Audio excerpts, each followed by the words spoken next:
it turns out that this is a real thing, and one of the first places that you're going to see signs of a recession happening is in a spicy club. I feel like as a dollar tripper, I'm perfectly qualified to talk about this, so let's talk about different signs of a recession that I've noticed in the last year. The biggest and most noticeable one for me is that there's more dancers than customers. There's way more girls dancing than there is customers to supply us with, and the supply of demand, like the whole ratio is just thrown off right now. That's the first sign that we're in a recession. I've noticed that a lot of people are either pre-gaming before they come to the club, or they're getting well drinks when they're at the club, a lot more than before.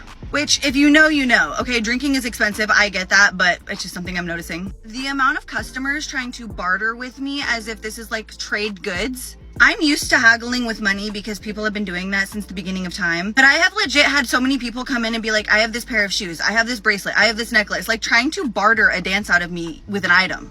That right there tells me we are in a recession. There's been a major uptick in the amount of solo drinkers and people who are coming out to the club by themselves. I don't know if this is because there's not as many work trips happening, so people aren't going out with their colleagues, or if guys just aren't able to find friends that can also afford to go to the club with them, but we have seen so many solo people coming in. Last one, I would say that for every single dance that I sell, I'm selling at least 2 therapy sessions. What is a therapy session, you may ask? It's basically where somebody pays the price of a dance, but they just want to sit and talk to you. Life is hard, therapy is expensive, going to a club is much cheaper. I've noticed a lot of that. But these are just like quick little recession indicators that I've noticed at my club. If you have anything else that you've noticed at your club or in your area, please let me know because I'm very curious. Halo said, at my club, the former big spenders have cut down big time. Our weekend nights look like what our days looked like this time last year. And yeah, haggling. I've dropped my room price by a bit because people just don't have it. Ooh. Jessica says, so is it not recommended that I start dancing now? Lily said, please let us know if and when it gets better. No. CC says, asking for a discount after I say the price. Like I meant what I said. No, you didn't. In this economy, you did not mean what you said. I'm going to show you how busy it is on a Friday. Right, Megan, open the door. Are you ready?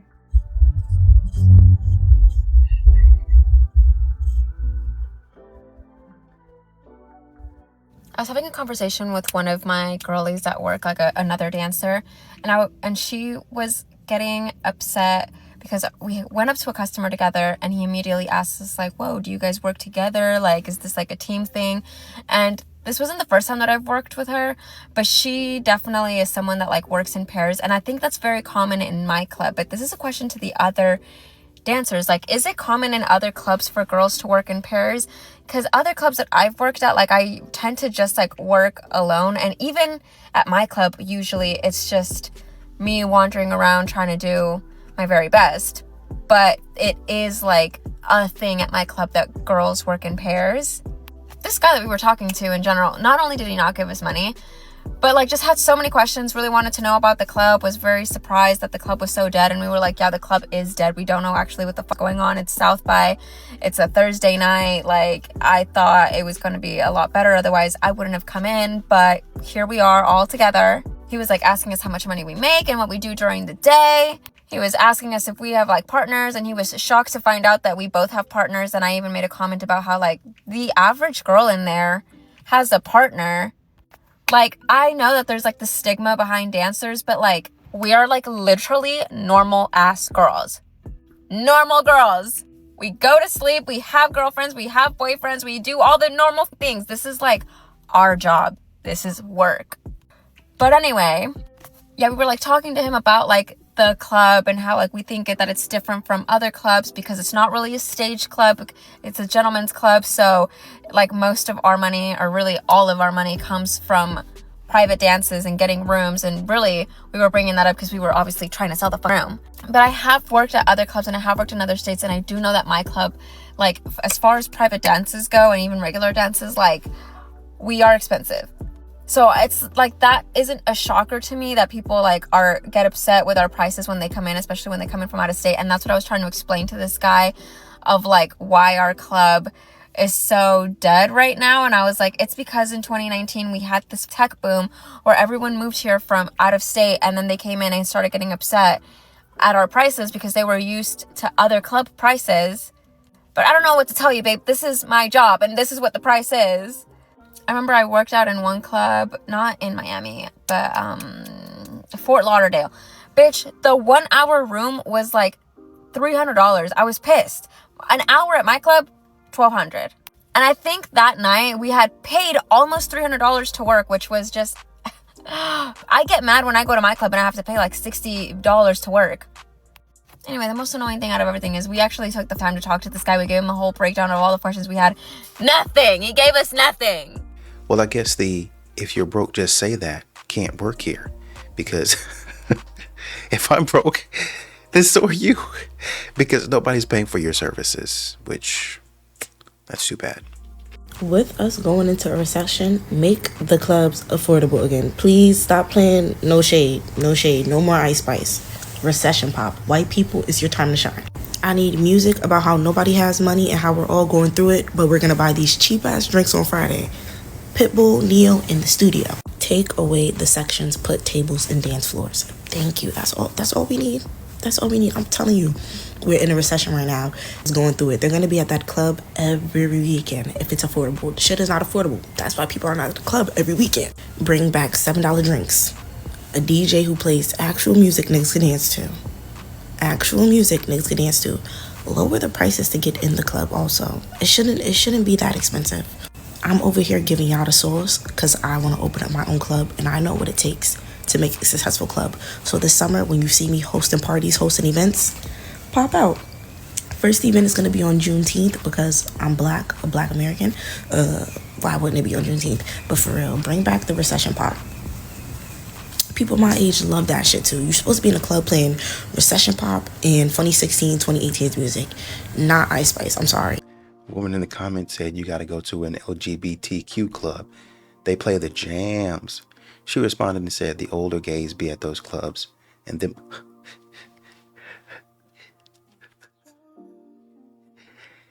the older gays be at those clubs and them older studs scare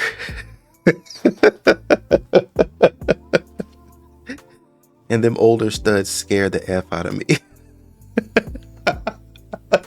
Club culture needs this recession so bad. We all need this recession so bad. Purely from a music and pop culture standpoint, because things have not been the same. Like, the reason why everyone's like, oh my god, early 2000s clubbing was the vibe. I wish I could have been clubbing with Lady Gaga and Paris Hilton and Kim K and Britney. And the reason we don't have that now is because you guys refuse to play the good music. I think DJs nowadays are much more invested in the idea of showing their range or showing like the kind of music they like rather than playing what the audience likes. How am I supposed to shake ass to How to Save a Life? Tell me, why are you playing that? So I don't want to hear anyone be like, oh, Gen Z doesn't know how to dance at a club. Give me something to dance to. I keep seeing all these recession indicators, but I'm looking for club culture to come back. Y'all keep doing all these remixes is giving 2008. Now we need to put the music in its rightful place, the club. Because if it's back, let me know. I will get my bandage dress and my pumps immediately. I'll be there right at the door at 12 a.m. Let me know because I'll be there. You know, those TikToks where it's like, why are you in the house? You're 26 years old. Like, go outside. Like, have some fun. Put on the short dress. Stop wearing milkmaid dresses to the club. Okay? Be outside. You guys don't understand. I want to be outside so bad. Okay? I want to be outside so bad. But you have to understand two things. One, I have 2 friends. Okay? So, options limited. 2, I live in a small town. My only options are the local dive bar where I see the same 5 people that I graduated high school with, okay? And then 3, girl, drinks, a tequila soda is like $20 now, okay? Once we fix the economy, I get more friends and I move, everything will be solved. Like, don't worry, like I will be outside with the short dresses and the heels again. But we need to fix that first, so. And this is what men have to go through. When women say, send me a $20, $30 drink, and I'll decide if I want to talk to you at that point.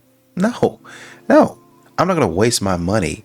And then you just be like, no, you're good. I'll keep the drink though, thanks. Club culture's dying. Club culture's dying. You want to know why it's dying and why nobody's having fun? It's because you're not fun. The issue is that majority of you must go out, sit on the couch, and play on your phone the whole time, don't care about the music, don't want to dance. For 2 weeks straight, I was out for EDC and Memorial Day weekend here in Vegas, and I realized I was the life of the party. I was the one dancing. I was the one having fun. Everybody around me is literally sitting at the table on their phone or just recording the whole time. Like, if you don't want to be here, then don't be here, like, genuinely. People are always like, Daryl, you're always out. Yeah, because I like being out. I actually have fun. It makes me feel good. Like, I hate people that go out and all they do is bitch the whole time. Like, why are you here? Club culture is dead because y'all don't know how to have fun. It's unfortunate because I think a lot of people are too busy looking for highlights versus making their own highlight reel. Does that make sense? Section and club culture is really starting to kill the vibe. It's really been killing the vibe for the last year, 2 years or so. But curated events are where it's at now, especially in Houston. And some people are like, oh, bars are better. Yeah, bars are better, but a lot of them be playing the same music, and it's the same thing. You go there, it's no different in vibe. So unless you go to curated events, you're seeing a lot of the same stuff and the same scenery in these big cities. And the reason why I'm talking about this is because I saw a video where this dude took a video of the Vegas Strip on a Friday night, and it was bare. Like, there was cars out there, but it wasn't people, walking the streets, having fun, going hotel to hotel and stuff like that, like it usually is. And I just think people are smartening up. They're like, okay, why am I going to go outside and get charged a super premium just to have fun? Nah, man, 500% markup on bottles, $100, $200 table minimums, the food quality shit, automatic 18%, 20% gratuity depending on where you go. Like, we're not gonna keep getting the lick hit on us like that. And then when you do end up going out, people not really having fun like that. They taking a video of the bottles just for the scenery, for their story. They not really interacting with other people outside of their group. It's stiff, nobody dance. Like, what? I'm not about to be paying a premium to go outside and then sit and look with the same people that I've known for 15 plus years. I'm trying to go meet and talk to people and interact, curated events, different networking events and stuff like that, man. But yeah, this regular section and club stuff, man, I'm starting to get tired, bro. A dude in the comments said, ain't nothing cool about paying $400 for a bottle you can get for $55. And the men have to pay for this type of stuff. Just to have a woman look in his face and be like, you ugly, but we'll take the bottle though. I just feel like things would be better if we could afford to go to the club for real. $50 entrance fees, no dance floor, only sections. I remember looking at my older sister's Facebook page, being so jealous of her because she would just be out here in these little tight ass dresses and her chunky heels, her stiletto sometimes, a blazer in the club. She was like my age. You know what I'm doing when I'm 24? Working 2 jobs. The other day, we had Coney's like buy one, get one. I bought one. I've been eating off of that shit. I've been cutting it in like the tiniest little chunk, eating off of it. And some cup noodles. And an apple that I got in a bag so I can have some fruits of variety. Taking oranges from work so I don't get scurvy. If I have to read to y'all and edit the video for 17 hours just to be able to get an administration that can let me be in the club, then I'll do it, damn it. I'll do it. I just want to vibe. I've been saying it forever. I just want to vibe. We've been living in a world where we're not vibing, where we can't vibe. Everything is breaking news. Everything's a situation. Why can't we just vibe? I'm at the point where I'm just like, what do I have to do to be in the club? What do I have to do to make the club affordable? What do I have to do to make us all vibe? Do I have to read? Do I have to get y'all to register the vote? Who do we need to put in? Who do we need to put in to fix the economy so we can just go to the club? Who do we need to bring us home? Damn it. What do we have to do? A woman in the comments said, what happened to the free before 11, where ladies used to get in free before 11? She said, that stuff started whittling down in 2021, at least where I used to go. I will never forgive my generation for ruining club culture. Good, Gen Z did ruin club culture because you guys don't know how to act in public. As a millennial, we used to be out there sweating on the dance floor. And now Gen Z is taking up space on the dance floor, but just on their phones. Or when they are dancing, they're taking up so much space and just shoving people, which is not good club or dancing etiquette. Feel so entitled to their space and just piss off everybody else. and wonder why they had such a shitty time at the club and aren't building any connections. Because they're so scared of how they're being perceived and how they look, and in case someone has a camera out, they're scared to shake ass or bust it down on the dance floor. We used to get carried out of the club, missing a shoe, makeup smudged, hair tangled. Now Gen Z doesn't want to get caught having fun. Also, let's talk clubbing outfits, because I thought it was illegal to show up in the club in sneakers. Always like the tight bandage dress and 4-inch heels, and it baffled my mind seeing people in jeans and sneakers. It is comfier though, so I will give them that. There's Gen Zs in the comments being like, capitalism ruined club culture, not Gen Zs. Ma'am, we are millennials. We went through recession after recession, and the club was what kept us going. No money meant pre-gaming, no coat check even in minus 30 degrees Celsius weather, and free entry before 10 p.m. After ruining club culture, Gen Z now has this moral superiority complex where they're like, clubbing is just for low vibrational energy people. It's just not for me. I just don't see the point in it. It's giving demonic energy. And what would my future husband think of me while I'm clubbing? And alas, and now we're at the rise of trad wives and purity culture, when you guys should be out there shaking ass on the dance floor. You know, I might have to agree with him. What you're describing is bad behavior and what a lot of men want to stay away from. Yeah, some of these women get out there and do what you're doing, and men don't want to have anything to do with them. It'd be one thing if you were doing that in peace, right? In the silence, I guess, or in the privacy of your own club. I say privacy loosely. It'd be one thing if what you were doing was confined and controlled to your little section. But nowadays, a lot of these young ladies want to get online. They want to stunt. They want to build a following on, look at me, I'm shaking it. And the man is sitting back looking, you shaking it on everybody. I mean, it's one thing not to know it. It's another thing to see you doing it and be proud of it. And you're not forward thinking about, how would my husband feel? Well, what would he think about this? But then y'all be okay going through his following and looking and seeing how many girls he's following, how many women he didn't like their picture. Ooh, that's disgusting. I don't want to be around that. But you were just, as you were talking about, shaking your behind. And God forbid a man come up and get right behind you. Oh, how we had such a great time. I didn't even know who that was. I blacked out. And now they're saying, no, actually, maybe we don't want to do that. Maybe we want to be a little bit more responsible for our husbands. So no, I don't think that young ladies need to be doing this. At least they have to have some sort of morals and integrity, if that's what you want a man to have. Now, if your husband don't care nothing about that, then y'all on the same type of time. But for the husband that these women are looking for, maybe they don't need to be doing that. We're about to hit a recession, thanks in large part to these tariffs that nobody asked for. We're not going to be alone. It's not going to be just the U.S. The world's going to go through a recession. And if you're lucky enough to have lived a long time, you go through two or three of these in your lifetime. I have. The early 90s, even though I was very young. The early 2000s, the late, like 2008, 2009. It stinks, but things change. Industries you think would thrive would not, and industries that you would think would struggle would actually thrive. And one of those industries is going to be clubs. Clubs do really well during a recession. Men are more miserable.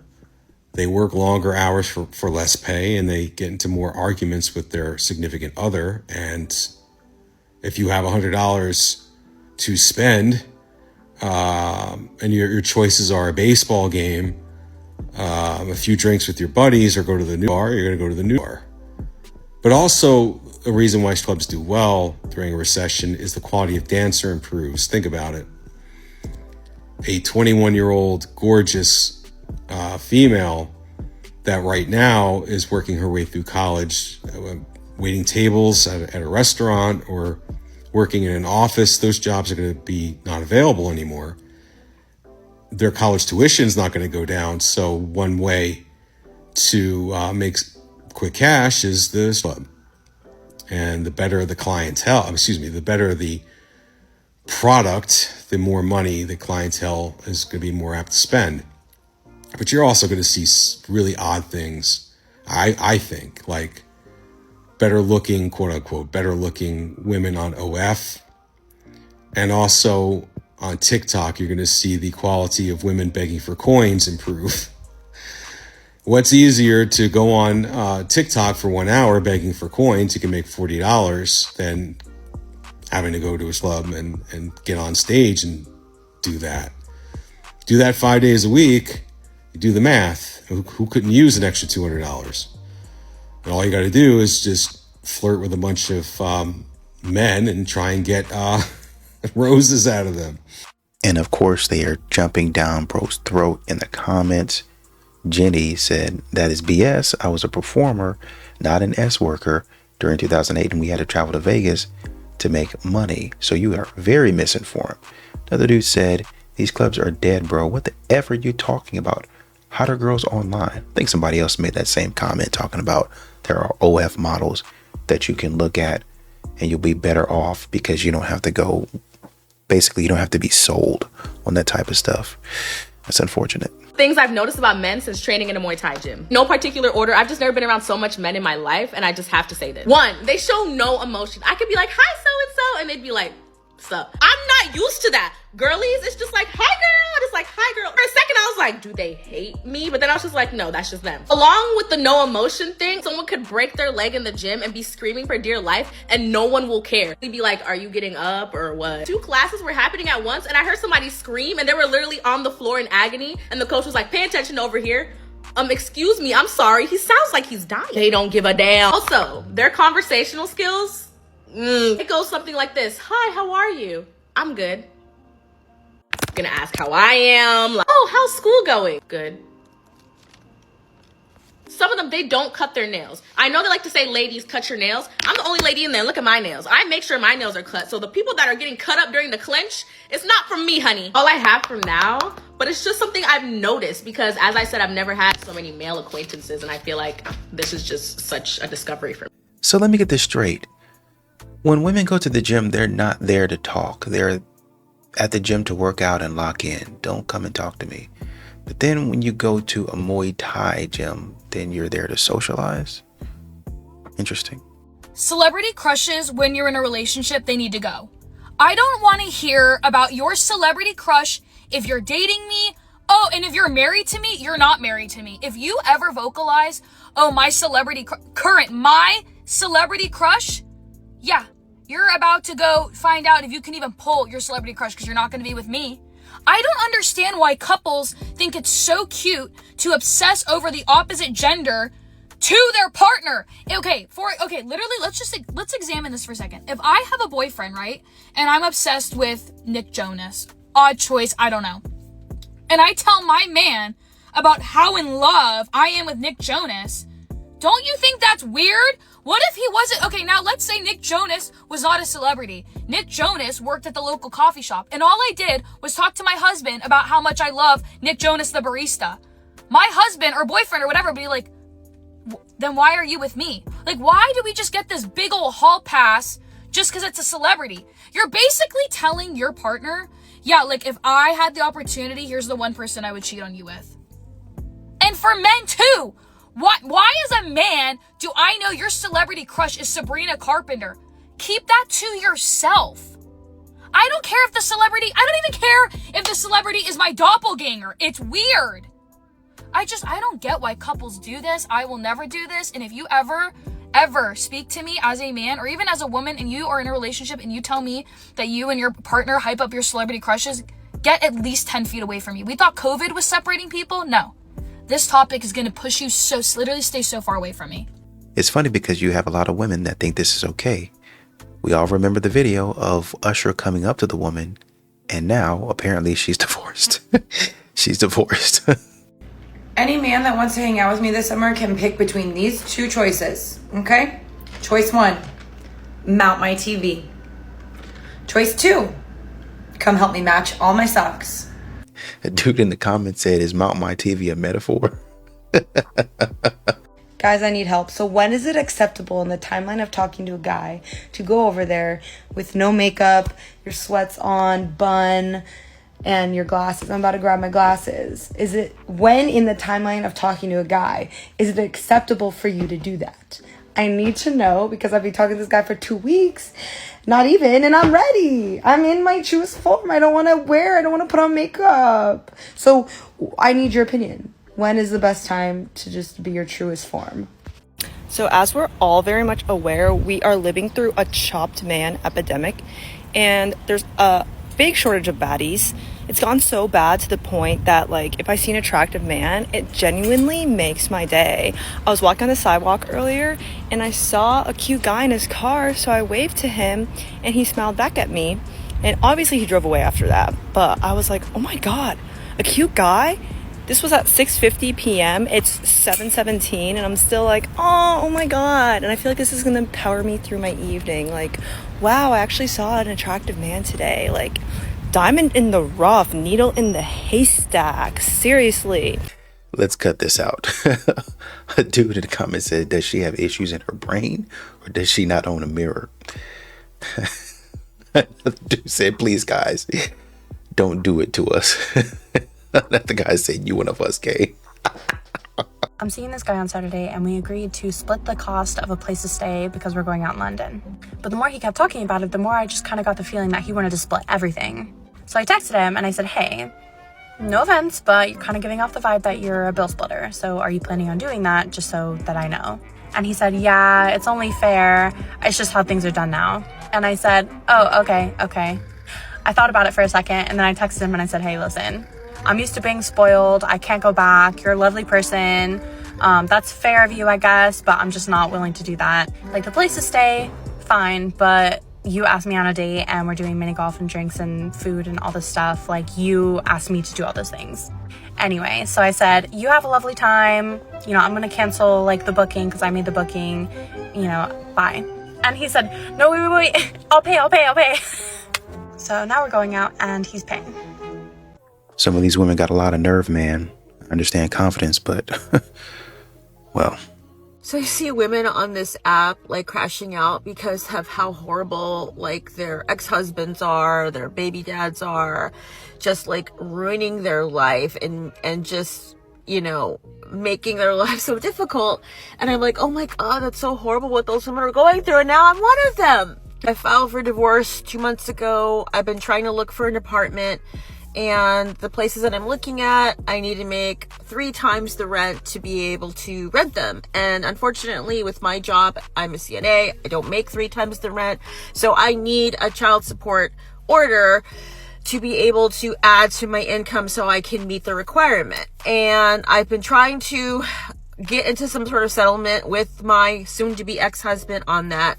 And basically, he is blackmailing me, I guess. He wants me to sign away all rights I have to his military retirement. He is in the Army. He has been in for 18 years. He'll be retiring in 2 years. And I've been married to him the entire time. So the retirement's a marital asset. So I am entitled to part of it. We've been going back and forth and fighting about it, and I just can't take it anymore. I just want to leave. I just want to move out, and I just want to start my life over. So I offer to sign away my right to the military retirement in return for spousal support and the entirety of the savings account that we have. I send the proposal to my lawyer and tell her this is what I'm proposing to do. And she comes back and says, well, this is a bad idea. And then she says, well, you could get a temporary order from the court for the child support, but that's going to cost you $4,000 in legal fees, and it may not be binding because it's only temporary, so you may not even be able to use that to really add to your income. And she goes into this long thing, which I appreciate. I appreciate her telling me the legal stuff, because she's basically telling me you are an idiot to sign this away. And she does all the numbers, and the numbers don't make any sense. Basically, I'm giving away more to get less. She's basically trying to persuade me to kind of wait this out till the final order happens because it will go in my favor if I can just wait it out. But I can't wait it out because I have to stay in the house with this person. Yesterday, he called me the nanny. He said that I'm going to pay you child support and you're just going to be the nanny for my kids. when I told them, like, I need to try and stay in the district so our kids can keep going to their school, and the neighborhood that we're in is a little bit more expensive, so I need the child support order. And he said, it's not my problem. It's not my problem that you can't afford a place for them to live. In fact, I hope that's how it plays out, because I want the kids to see that you can't support them. I want the kids to see that you can't afford for them to live in a nice place. And I want them to know that they're going to have to go through a hardship because of what you did. Your pressure campaign that he's been putting me under for the last 2 months since I filed is really him trying to get me to drop the whole thing. I honestly believe that. I honestly believe he just wants me to drop the whole thing. If I went to him and I said, okay, I'm just going to drop the divorce, got rid of my lawyer, and then didn't do anything, I think he'd drop his lawyer and we would just go about life like before. I honestly believe that. I just think he doesn't want to not be married anymore to me. Not because he loves me or anything like that, but just because this is a big inconvenience to him.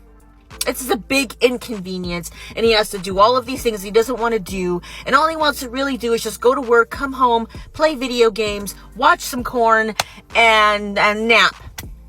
And I'm disrupting all of his plans with my annoying, irritating divorce. This is very long, but I'm hoping that a woman's gonna see me, see what I'm going through, and say to yourself, I don't want to go through that. And it could easily be me, because it could easily be you. I am not special. I'm not special or unique. I'm just a woman. I'm just a woman with 2 kids. What can happen to you too? So it looks like the majority of her TikTok is about her divorce and the stuff that she's going through with her husband. She started this account in early 2024, about obviously January, maybe late January. And then by the beginning of April, I want to say, she's starting to talk about divorce. But what's funny is this is actually a video that she posted about my single girl life was just a placeholder event. I didn't do what you girls are doing. I was, getting ready for marriage, and, I regret it. So let me see if I can play that for you guys.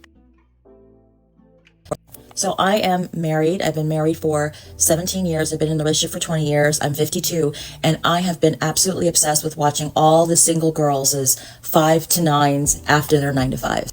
And the reason why I'm so obsessed with watching them, because I am filled with absolute envy and jealousy about what these women are doing. And I'm jealous because when I was single, I never did anything like that. I didn't get married until I was 35 years old. So that means I was single for a very long time in my young adulthood. And I really considered that time at the time as like a placeholder kind of event.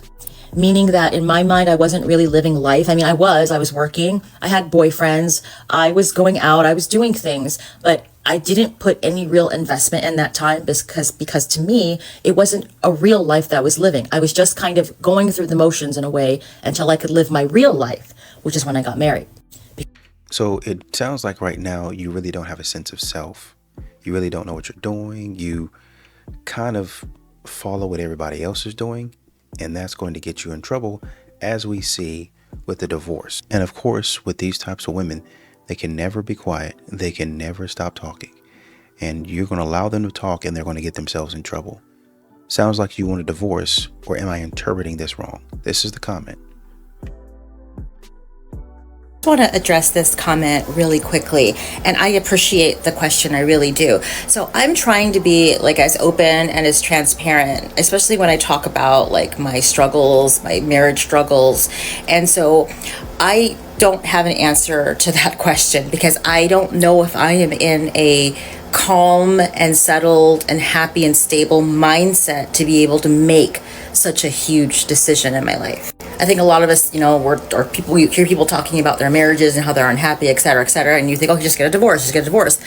For me, though, my pathway of this is looking inward and looking at myself and doing more of a self-examination of myself, because I think to myself, well, I got myself into this situation, or maybe I'm not happy. I really have to look at my own part in it. I have to be accountable for the part that I've played in this. There's no villain here. There's no bad guy. The last thing I would want to do is like bash my husband or say that he's a bad person, because he's not. And you're saying that, but then we fast forward back to the video where you're talking about he's a villain. And I think there's another video, actually I want to find it, where she was talking about custody and child support and stuff like that. Let me see if I can find it for you. So the caption on this one, and she's, being funny during the middle of the divorce, says, "My soon-to-be ex-husband, when I told him if he wants to keep all his money, he should ask for full custody of our kids and be the primary parent." See, they play those little games. They play these little games. And a lot of times, especially in these situations, and I'm not saying that he's right, but a lot of times you have women that run their mouths. "Oh, I've got this, I've got that, I've got this." And men back off. They don't say nothing. They don't do a lot. They just sit there and let you run your mouth. And then when a man really stops caring about you and starts really driving the screws into whatever it is, like really starts nailing it down, then all of a sudden, this is what you get. You get this look. Down in the dumps. Despair. What am I going to do? He's threatening to take his retirement from me. I've been a CNA and I've been with him for 18 years and he won't allow me his retirement. And my divorce attorney is saying that maybe I should continue to fight and get a temporary this and pay $4,000 for that and yada, yada, yada. And obviously women in the comments are taking her side, but nobody's taking the man's side. Nobody's saying, "Hey, what's happening with X, Y, and Z? Why is he not speaking out? What's going on with him? Hey, go to his chain of command and tell him X, Y, and Z. See if you can take this. See if you can do that. Look into government assisted housing. Look at here. Look at there. The man is terrible. He's worse." Now you got your head in your hands. Now you're crying. You're breaking down in your car. When back then you was talking trash. Back then, and I think I saw one of her videos went viral on X. I think it is. Twitter, she said Twitter at the time, but X. So you're telling me that your video can go viral. People, probably some of his people that he works with in the military, I hope it wasn't any of his commanding officers or his superiors, I don't know the terms. They see that and you're embarrassing that man because you don't want to keep it off of TikTok. Y'all don't have any. When it comes to what you want to do, y'all don't have any boundaries. I'm going to do whatever I want to do, how I want to do it. I'm going to talk about you how I want. I'm going to use my words to destroy you and tear you down. And sometimes it's not going to be in your face, blunt, you ain't nothing. Sometimes it's going to be a slow, subtle tear down. And women know exactly what you're saying. That's where they're in the comments. Talk, "Oh, he's doing this, he's doing." You will allow other people to tear him. "Well, I never said it. Judge, I never did anything." But you did make people and lead people with your story into what you wanted them to think about a certain person. And then when that energy comes back to you, then all of a sudden he's a terrible person. I continue to say this. Some of these ladies, and it's happened to me. Some of these ladies will start a storm. They will just stir and stir and stir. And then when the thunder and the lightning come, they get a little bit louder. "Oh, well, I can match your energy and this and that," until that thunder really claps. I've never had thunder scare me in my life until one night the thunder hit so hard. It hit so like it, you felt the thunder. It clapped, it hit, and like you feel it in your body. It's so close. And it's like, man, wow, I didn't know thunder that could be that powerful. I didn't know you could actually, you hear it and it's one thing. It's one thing to have thunder make you dizzy, to like throw off your balance. And that's what happened. It's one thing to hear it from that was a shot. You just driving in the car. But when it hits and you're like, whoa, you have to step back. That's what you're having to deal with right now. The thunder, the boom, it hit me. It threw me off balance. And now I got to break down and cry. I'm telling y'all, keep y'all business at the very least off Instagram, TikTok, Facebook, whatever it is. But too many times, because y'all want validation and y'all just can't live without it, y'all get on here trashing people How are men supposed to feel sorry for that? How do you want men? What do you want men to do? This is your own doing. If the man did something wrong, cheated, put his hands on you, I'm sorry about that. I sincerely am. I do not want that to happen to you. You probably need to leave him. But the fact that you're still in the house, and I say this with caution, the fact that you're still in the house, I don't see any markings or anything, no bruise, no nothing. I don't see any signs of distress, him putting his hand on you or anything like that. Basically, it's just like you two are talking crazy to each other, back and forth to each other. I just want him to understand this is what they do. Y'all both in that house talking crazy to each other, but you get online telling just what he did, what he said. Oh, he said this to me and I can't believe he. But you was talking crazy on this here TikTok. Yeah, I told him this and ooh girl, and they be high. Oh yeah, you know what? Same video. And women in the exactly, it makes sense. But he wants to keep his money and leave you destitute, and the primary parent is financial mishandling. Okay, yeah. Somebody else want to come up because hello, yeah, get him. Okay, exactly. And the dude come in. So are you gonna pay child support? Of course you're not. Yeah, okay. Yeah, exactly. And guess what she said?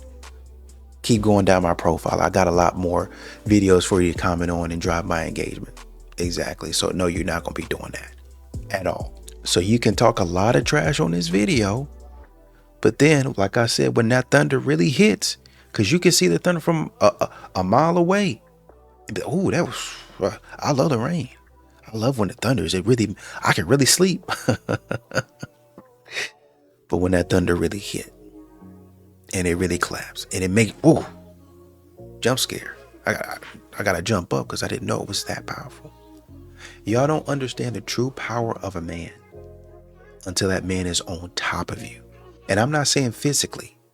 I'm saying in a metaphorical sense. Like you racing. Like, say for instance, I've seen some of those races to where you have mixed relays, and women truly don't understand how fast men are until the man literally walks you down and you a whole lap in front of him. Y'all don't really understand how ruthless a man can get. You think because of your mouth a man can get ruthless? A man can turn off those emotions, and especially if he's in the military and he's trained to just do their job. Man, look, that man can turn. Okay, I see my brother do it. Used to be in the military or Air Force. When he was going through something similar, maybe not this, but you have issues and traumatic responses and things that you have to take care of. They just go into another level. Okay, I got to do this, and they upset about it, but it's going boom, boom, boom, boom, and they're just getting it done. And that's what you want to be involved with. That's what you want to run your mouth to. And then all of a sudden, like you are over here, your mouth done got you in trouble. That's what I keep on saying. Y'all got to stop doing it. Y'all have to stop doing it. Y'all run your mouth too much. Y'all think y'all got the upper hand on. Oh, I can just call somebody and have them come take out my trash, have them come mow my lawn, have them come fix my floor, have them come fix my AC, have them come mount this TV. I don't need a. But then all of a sudden, when you ain't got no money coming in, well, I'm a CNA. What am I supposed to do? You knew you was a CNA when you started talking trash. You knew you was a CNA when you started talking nonsense. You knew you was trying to fight for something when you started talking nonsense. Interesting. That's what I'm saying. Once again, I'm not saying that he's right for everything, but how can somebody feel sorry for you when you start a storm and then and that lightning claps right in your ear? You started it. You be doing that stuff. Some of these women be doing that stuff, and when the consequences come, oh, somebody please help me. I'm looking for a man. I'm looking for a man to be gracious to me and to be kind to me. And you see this video of you making fun of your ex-husband. Your soon-to-be ex-husband. What do I do? Do I just drop it? I'm just out of my wits' end. I just want to. Okay. You got it. Strong, independent woman.